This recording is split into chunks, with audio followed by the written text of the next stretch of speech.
नमस्कार सर। नमस्कार। तो जलौन ग्रोठा भोगनीपुर से सांसद नरेंद्र दास अहिरवार जी ने एक नुक्कड़ सभा में खंगार समाज को और कोरी समाज को और प्रजापति समाज को अछूत जाति बताई है। उससे खंगार समाज में आक्रोश है। जलौन उरई में कुछ लोगों ने ज्ञापन वगैरह दिया, आप कैसे देखते हैं उसको? मैं समाज सेवी हरिप्रकाश सिंह, प्रिय नंबर 9 झांसी। माननीय सांसद जी द्वारा जो अमर्यादित शब्दों का प्रयोग किया गया है वो किसी भी शब्द समाज इसकी इजाजत नहीं देता है। किसी भी जाति विशेष के लिए अशोभनीय शब्दों का प्रयोग नहीं होना चाहिए और मैं उनके इस तरह के बयान की घोर निंदा करता हूँ। सर, जो खंगार समाज के लोगों ने, हालांकि उन्होंने माफी मांग लिया है सांसद जी ने, जो खंगार समाज में भी भारी आक्रोश है, उन्होंने कहा कि ऐसी माफ नहीं करेंगे, उसको आप क्या कहेंगे? अगर उन्होंने माफी मांग लिया है और उन्होंने अपने शब्द वापस ले लिया है तो खंगार समाज जो है राजा रजवाड़ों से संबंधित जाति रही है। राजा महाराजे, महाराजा थे सिंह खंगार, मेदनी राय खंगार और कई वीर योद्धा और राजा महाराजे हमारे समाज में जन्मे हैं। तो राजा महाराजाओं का दायित्व है कि अगर कोई अपनी बात को स्वीकार करता है और क्षमा मांगता है तो उसे माफ कर देना चाहिए। सर, बाना में महाराजा खेत सिंह खंगार जी की मूर्ति लगभग 2-2.5-3 साल से खंडित पड़ी हुई है।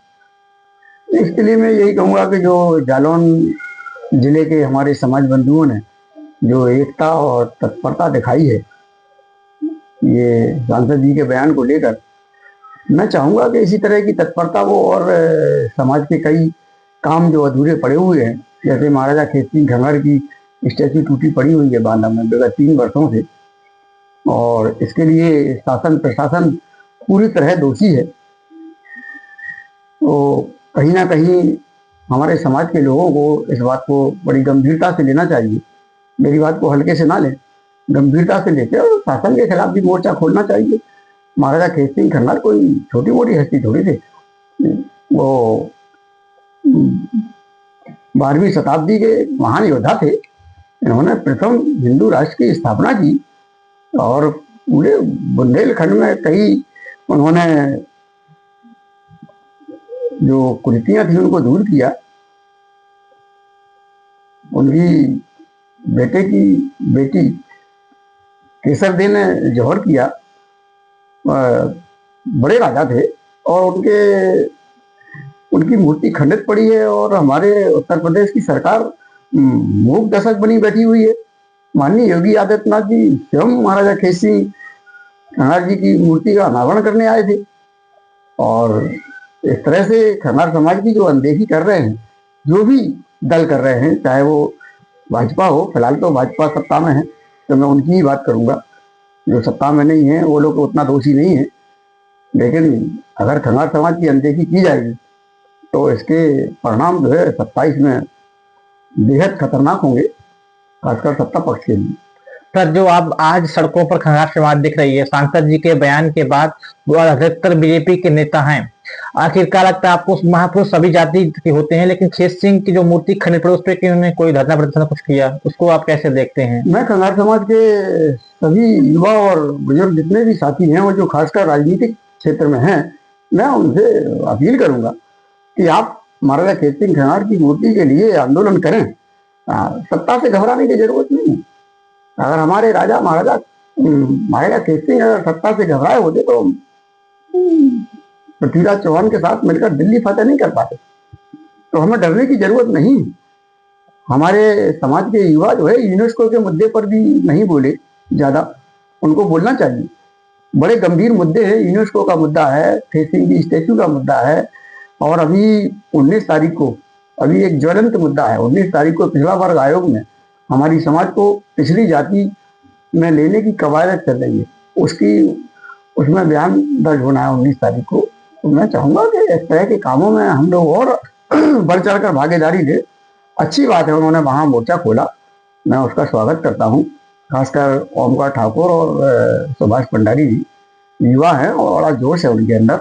और उन्होंने बड़ा दिखाया भी है जोश, लेकिन यही जोश और जगह भी दिखाएं जहां बहुत सख्त आवश्यकता है।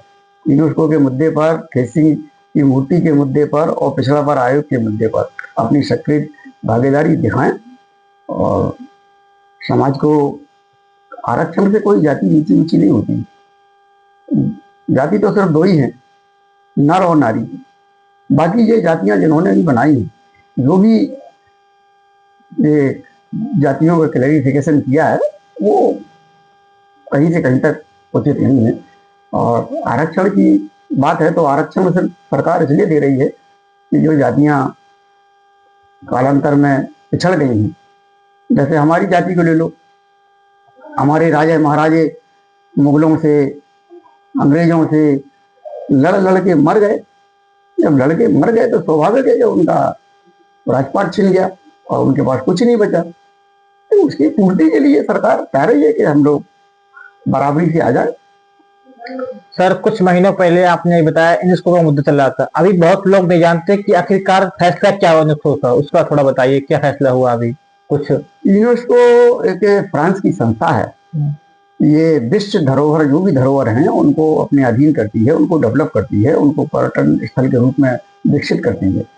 उसी के तहत यूनेस्को ने गलकुंडा दुर्ग को चिन्हित किया है और अस्थायी सूची में उसको शामिल किया है। बस इसमें गड़बड़ ये हुई है कि हमारे मध्य प्रदेश के जो मुख्यमंत्री हैं मोहन यादव जी, या तो ये मान लो कि उनको जानकारी नहीं है, और अगर जानकारी है तो उन्होंने जानबूझकर किया है। उन्होंने यूनेस्को को कैसे परमिशन दी कि ये दुर्ग जो है बुंदेलों का है? ये यूनेस्को में गलत जानकारी दी गई, जबकि ये दुर्ग जो है 925 ईस्वी में यशोवर्धन चंदेल राजा ने इस दुर्ग का निर्माण कराया था और महाराजा खेसिंग खंडार ने 12वीं सदी में इसका जीर्णोद्धार कराया था। बुंदेला यहाँ के अंतिम शासक रहे हैं, मानते हैं, वो भी, उन्होंने भी शासन किया है, लेकिन उन्होंने इसका ना तो निर्माण किया है, ना ही वो इसके होलसेल रहे अंतिम शासक के रूप में। वो भी ज्यादा दिन नहीं रहे, उसके बाद उन्होंने अपनी राजधानी ओरछा बना ली थी। कैसे इस तरह का नाम यूनेस्को में मध्य प्रदेश के मुख्यमंत्री मोहन यादव जी ने सम्मिलित कराया है, ये मेरी समझ से तो परे है। और मैं अनुरोध करूंगा सरकार से कि इसको संशोधन करें इसमें, और जो उचित है, जो भी उचित है, जिनका जो योगदान है उसका योगदान वहाँ दर्शाया। संकल्प पार्टी बनाई गई है और चुनाव आयोग में आवेदन किया हुआ है। अभी जब तक चुनाव आयोग से हरी झंडी नहीं मिलती है और रजिस्ट्रेशन प्राप्त नहीं होता है, तब तक हम लोग ज़्यादा कुछ नहीं कर सकते हैं। और भविष्य में जैसे ही रजिस्ट्रेशन होगा तो पार्टी का विस्तार करेंगे और 2027 में विधानसभा चुनाव में हम लोग ज़्यादा से ज़्यादा सीटों पर चुनाव लड़ेंगे। धन्यवाद सर।